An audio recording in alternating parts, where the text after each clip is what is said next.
চাইনিজটা কিন্তু খুবই পরিশ্রমী, আসলে পরিশ্রমে কোনো লজ্জা নেই। এরা আসলে মানে যে পজিশনে থাকুক আর যেটাই করুক, এরা কখনো বসে থাকে না। যদি জব করুক অথবা পাশাপাশি স্টুডেন্ট হোক আর যেখানেই হোক, এরা আসলে বসে থাকে না। হ্যাঁ, মনে করে যে আমি বসে আছি, আমি কিছু করি। কিন্তু আমরা বাংলাদেশিরা আসলে কিছু করতে চায় না, বসে থাকবে তাও কিছু করব না, যে না আমি এটা করব, মানে এই সেই হ্যামুক তামুক। কিন্তু আসলে চাইনিজটার কোনো লজ্জা নেই, এরা মনে করে আমি বেঁচে আছি, আমাকে পরিশ্রম করতে হবে।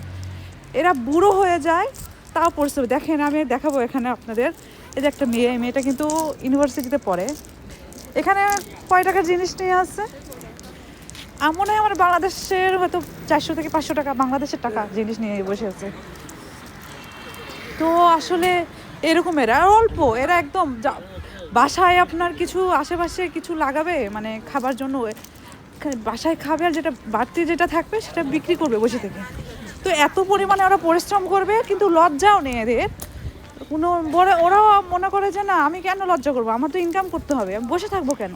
ছোট নেই, বড় নেই, বাচ্চা নেই, বুড়ো নেই, সবাই সবাই পরিশ্রমী, কেউ বসে থাকবে না, ইনকাম করবে। ওরা মনে করে যে ইনকাম করতে হবে, আমাকে টাকা রোজগার করতে হবে, বসে থাকলে তো আসলে কেউ কাউকে দেবে না।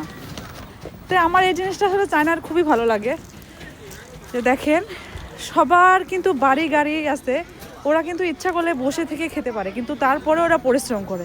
তা আমি মনে করি প্রত্যেকটা মানুষের পরিশ্রম করা উচিত, পরিশ্রম করলে অবশ্যই ভালো কিছু হবে। বসে না থাকে আপনারা সবাই পরিশ্রম করুন, ভালো কিছু করুন।